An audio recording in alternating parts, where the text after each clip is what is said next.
Hello everyone, Videos Afraid here back with another how to play. Today we're looking at how to play this game, Spires by T.C. Petty III and Nevermore Games, which I don't think they're in existence anymore. What you're trying to do is you're going to be collecting cards and you're going to be building spires in each of the different 6 suit colors to score points. And let's just go over how it all plays. Each player, it's a 1 to 4 player game. Each player is going to get a reference card. On one side it tells you the turn sequence, on the other side it tells you scoring at the end of the game, which I'll get to.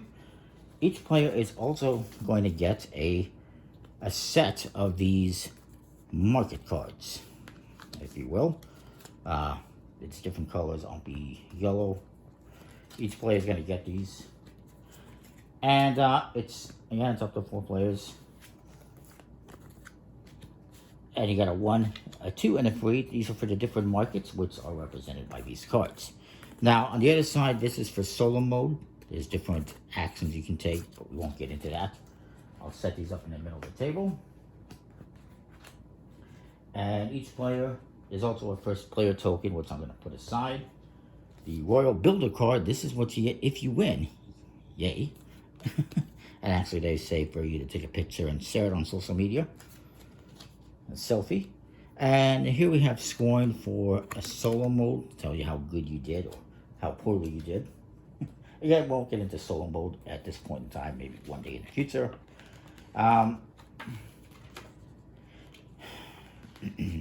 Each player is going to get obviously these little market cards, if you will, player cards, which has each of the different market numbers on them. And you're each going to get a hand of cards dealt to you as well. Let me just see. And you're just going to randomly choose the first player, give them the Palace first player marker.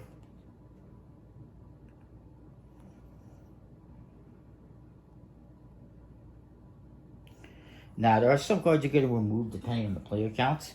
For instance, cards that have these 4 little dots on them. This is only for 4 players.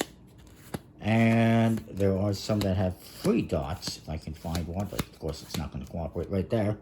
This is only for 3 or 4 players.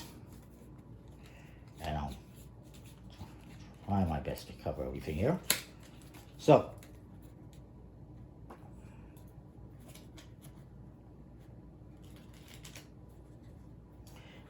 whoever is the first player is going to deal the cards, and you're going to deal 1 face up to every market.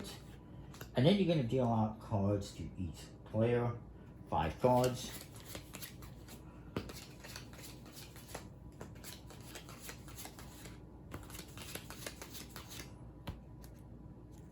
And each player is going to look at the cards. If they happen to have a scroll card, I'll show you those, like this one. This is going to get discarded, and they're going to get another card dealt to them. There's another one. Give them another card. And we'll put these back into the deck. And then each player is going to get 1 card face up to start off their tableau. And again, if it's a scroll card, we'll just put that back into the deck. So each player gets a card to start off the tableau. So what you're going to be doing on your turn is, and I'll put these out of the way, we're going to have a draw pile and a discard pile as well. You're going to be building up these tableaus based on your suit color.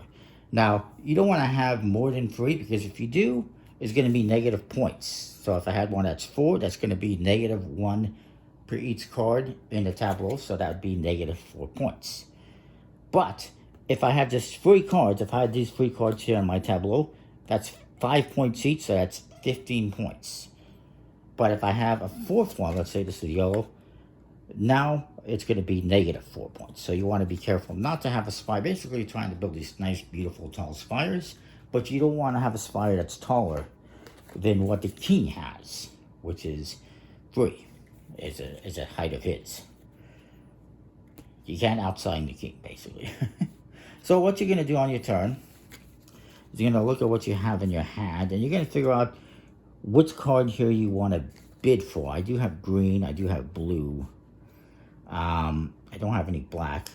So maybe I'm going for, you're going to look at these, you're going to say, okay, maybe I want to go for 2. And then everyone else is going to do the same thing. I'll just mix these up. They're going to take one of these market cards, and after they figure out what they want to go for, and they're going to play it. Everyone's then going to flip and face up. And we have a bunch of people going for 2. Now, if only one person goes for that market, they get to take that card and add it to their hand. There's no competition. Bob's your uncle. Let's just say this person went for 3. Just to make it a little simple. They're going to collect this free, and that's that. Me and this guy over here, we both went for 2. So now we're going to have a competition. What we're going to do is we're going to have to play a card from our hand to try and win that card and add it to our tableau. So I'm going to play this card here. This is not an ace, that's an architect, in case you're wondering. And my opponent's going to play, he's going to play, well, let's just say he plays this card here. Now we're going to flip that, and actually that would be a mistake for him to play that one. Let's say he plays this one instead, because I already have yellow cards, so he doesn't want to give me a card necessarily. So once we did that, we're just going to flip face up, and you're going to look at who basically has the highest number. Now, if you play a card on suit like I did, you're going to win if you have the highest card. And the architect automatically is the highest card if you are following this suit color. If I had instead played, where's my cards? If I had instead played this card, he would win because he played the highest number. Now, if we did this even differently, I'll try to explain this. Well, let's just say he played that 27, but I had played this card. Since I didn't go on suit, this now becomes the lowest card. So the architect card will always be the highest if it matches this suit color, but as soon as it's a different suit color, it becomes the lowest card, so he would win. But I played this one, so I'm going to win. And when you win, you collect not only this card, but also every other card. And you're going to add them to your tableau. Every other card that was played. So if this person stuck with number 2, they would put a card in there.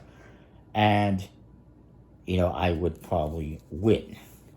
Now, everyone who competed gets to draw back up to 5. If you draw a scroll card, you're immediately, and actually the first thing you're probably going to do is refill the market.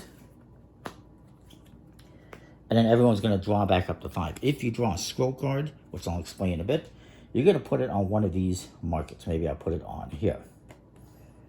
Or maybe I'll put it here to make people compete for that. And then this player's going to draw as well. And that is that. And I'm going to draw back up, sorry. And then he's going to draw back up. You're going to go in player order for drawing back up to 5. And you'll continue until you've gone through this entire deck. If in the last round you only have enough cards to fill up 2 markets, then you're only going to be bidding on those 2 markets, and this one is out of the game.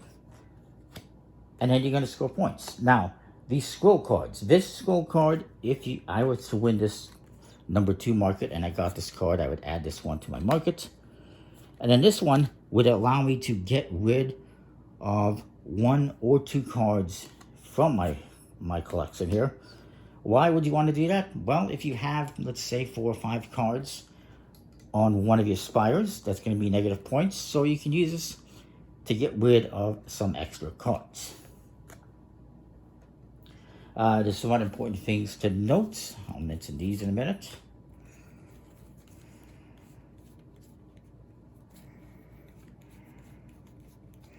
And I should mention a couple other things here. So the scroll cards as well, you have these. These are just victory points, so 5, 10 points. If you get these at the end of the game, you'll score them up. This one lets you get rid of 2 cards, and this one lets you get rid of 1 card from your spires, and then you'll discard them. You can never have these cards in your hand. It says hand, no. So you can never have this in your hand of cards. They must always just be played immediately or collected. In the case of this, victory points. One thing you'll note as well, and may have noticed, I should have mentioned, is that you have 6 different colors. You got black, purple, green, blue, yellow, and red. Each one has a different variety of numbers, which is indicated on your player cards here. So the purple are 1 to 12, the red are 37 to 48, etc., etc. You have every number between 1 and 72, actually 1 and 74 technically. But these are these colors, so you can see how many you have of each color and the numbers. And there is a special variant that you can use that lets you undercut certain cards based on the suit color. We're not going to get into that. But you have that, and each suit has a different symbol as well. There's also special cards that you might have noticed, like these ones that have crowns, these ones that have swords. And there's also, and they're indicated in the corner by the colors, green, purple, and red. The green ones are quills. At the end of the game, when you do the scoring, where's my scoring reference card? You're going to look at who has the most. Whoever has the most of the swords is going to get 20 points. If there's a tie, you each get 20 points. Same with the crowns, 15 points for whoever has the majority or tied for the most. And the quills is 10 points. It also tells you how many there are of each. There's 6 quills, 8 crowns, and 12 swords. So, while you don't want to get more than 4 or 5 cards in one spire, you don't want to get more than 3 cards in one spire, you might get 4 or 5 or 6. That might be beneficial to you if you end up with the most swords or crowns, for instance. You'll get points, so you might lose 5 points on that set, but it might help you get 20 points. So you got to be careful when you're doing that. They also have these 2 special wild cards. They're both crowns, 73 and 74, the highest cards in the game. These ones, when you collect them, they're always going to be at the end of your spire, at the top of your spire. And you can only use them at the end. And you're just going to choose whichever. You're going to put this on your highest spire. If you have 2 that are the same size, you choose which one it goes on. And it counts as extra point or negative point, perhaps. These ones, when you're using them for a competition, if, let's just say we're competing for this card. If a player puts this one and I put this one, this doesn't have a suit color, so I would win because I played on suit. However, if I played this one as an example, they have the higher number, so they would win. So it works the same as the architects. If you follow on suit, if nobody plays on suit, it becomes the highest numbered card. If somebody plays on suit, then the on suit card is going to win as long as it's the highest one. So then you're going to score points for each set that you have. Let's say I have that. That's terrible. But I get 5, 10, 15, 20, 25, 30, 35 points. Whoever has the most points wins. I think I kind of covered the basics of the game. It's a pretty straightforward game. You're just going to be trying to collect these cards, win these cards. Now, another thing you can do to keep in mind is you might purposely compete for a card. Let's say my opponent sees that I have a bunch of these green cards. They might compete for this number 3, along with me, perhaps. I don't know why I'd be competing for that, but I might be competing for that, and then I might purposely lose that. They might purposely lose it to give me a card to put me in a negative.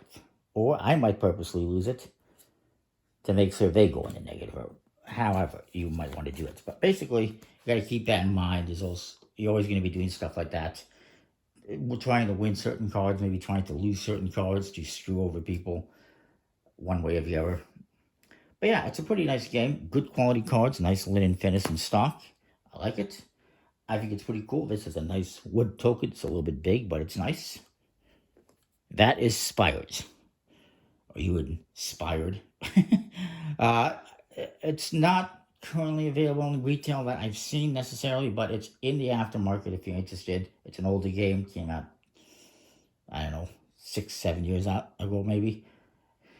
But yeah, it's pretty cool. That is Spires. Hopefully that all makes sense. Comment, like, subscribe, learn what you think. We'll see you next time. Thanks for watching.